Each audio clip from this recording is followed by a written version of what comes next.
Okay guys, today we're going to be making a special video. I got my good friend Ethan. If you guys remember, we did a video about how to buy Bitcoin. If you missed that video, it's below this video. There's a link there. But in this video, we're going to be talking about the price of Ethereum and where it's going to go in the future. Because currently right now...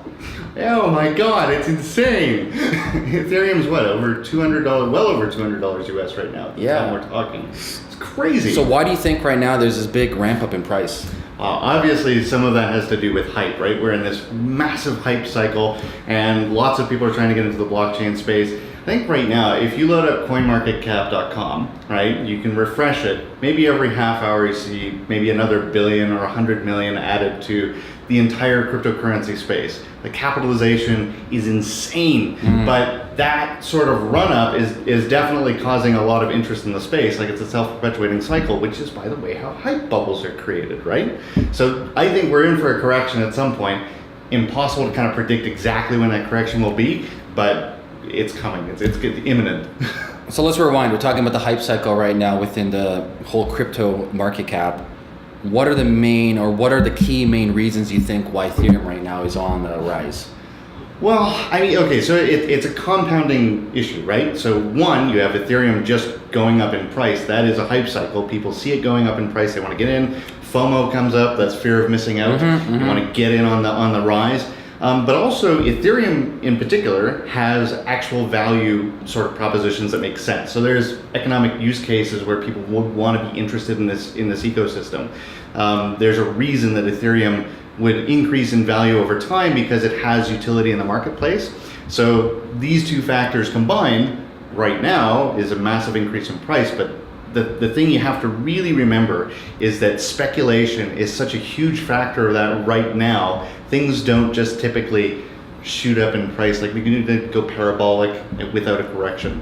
It has to happen at some point, right? So where do you think all this new money is coming in from? Well, that's a good question. Yeah. I mean, it's hard to speculate. There are definitely institutional pools of money that get involved in cryptocurrency more than, say, a few years ago.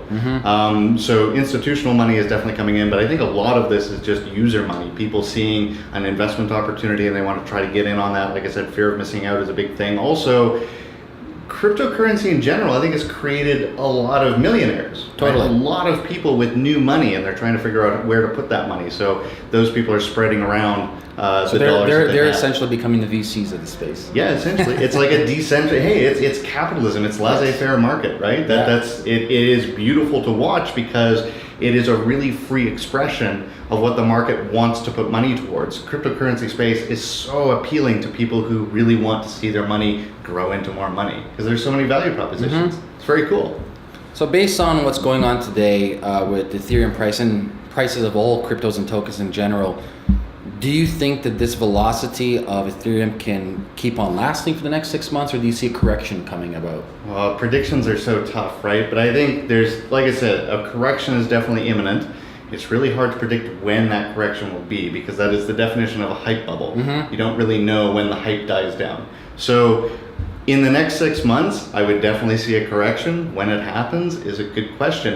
There's another thing too that we have to consider about Ethereum, and you and I were talking about this earlier, is that it's not like Bitcoin in that it has a limited supply. Ethereum has an increasing supply of tokens. Yes. Right? So as people get into the marketplace, if they buy tokens, more tokens are supplied or created, so the space is flooded with more tokens, and if that ever overcomes demand, if more tokens exist than are demanded, then the price will start to be suppressed. But right now, the growth and demand for those tokens is so much higher than the rate of inflation in that supply that we're seeing a massive run up in price. But again, we have to consider that it's not a limited supply.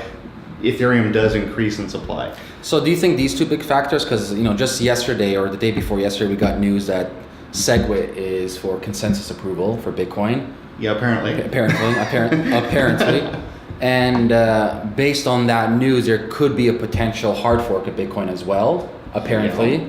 Yeah. But also, we know that sometime this year, or maybe early in January, the proof of stake will slowly start rolling out to the new Ethereum network, both on testnet and mainnet, which could potentially also contribute to another hard fork of Ethereum, depending on if people through consensus want to agree on that new system. So based on that, based on the news of Bitcoin, and based on what we know the roadmap of Ethereum is, could we then kind of say that we could see some interesting numbers coming about maybe in January? We could see a lot of disruption and confusion. We could see, like you said, Bitcoin could fork.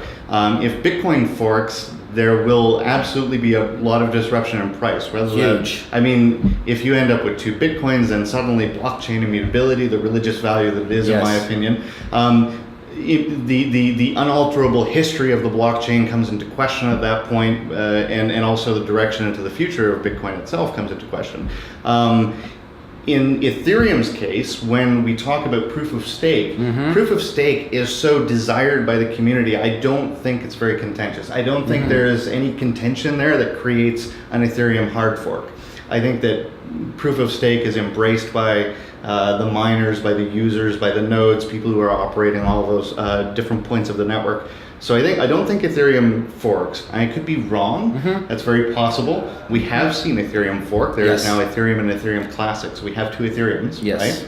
But in this case, I think that the community is so on board with what's going to happen. There's so very little contention. I don't think it's going to fork.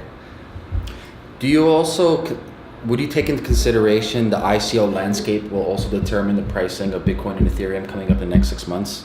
Ethereum seems to have a lot more appeal for ICO projects because of easier development on it. Exactly, that's right. There's so many different vectors of development. But now you have Bitcoin coming up on Bitcoin. So there are different avenues of value expression. You could see, again, so many adjustments in the space, but I think Ethereum has established itself so well as essentially a venture capital pool. It is an ICO magnet, right? So I think you're going to see Ethereum continue to dominate that. And again, also as we look at Bitcoin into the future with SegWit, what's going on with whether or not it will fork, there's uncertainty there. I think if you're a developer or if you're somebody with an idea who wants to launch an ICO, I don't think you go to Bitcoin today. I think you go to Ethereum because it's into the future. There's more predictability there. The stability of the environment. Yeah. Fantastic. So let's summarize. The next 6 months are going to be really interesting. Yes, they're going to be very interesting. Now, price can go rapidly up, or it can go the opposite. There can be a correction, it can go down. It's no different than any other market. There are some golden stats over here. That is, Ethereum community is growing. There's more developers. It's easier to build dApps on top of it for ICOs. As you mentioned, there's more interest from institutional investors in Ethereum as opposed to Bitcoin. And due to the fact that Bitcoin, next year it's uncertain the direction that it's going to take per se. So, I'm very long on Ethereum. I think for me, I'm going to be holding Ethereum for a very long time. It has nothing to do with the token, it has nothing to do with the crypto itself. It has to do with the fact that I really believe that the technologies coming from it have huge potentials to disrupt and transform many different layers of the economy that we know. Sure. I'm also very long on Ethereum, but I battle daily with the notion of just going to a beach and sipping Mai Tais for the rest of my life. Then it gets boring. It gets boring, but I mean, I like Mai Tais. No, I'm also very long on Ethereum. The space in general, though. Yes. I'm also very long on the space in general. There are so many. I've referred to very often as a crypto economy as a modern day gold rush. Yes. There's so many different projects with different value propositions. Frankly, it's impossible for me to keep up, and all I do is look at blockchain. I can't. It's ridiculous. It's insane. So I think that if you put some effort into finding a project that makes sense, is appealing, you're going to find something. And know everything about it. Just dive in deep on one thing. Yeah, just focus and try to research it. There are so many opportunities in the space. It's mind-blowing. Cool. Awesome. We'll wrap it at that. Okay, guys, if you want any more videos like this, leave a comment below this video, and I'll talk to you guys soon. Peace. Ta-da.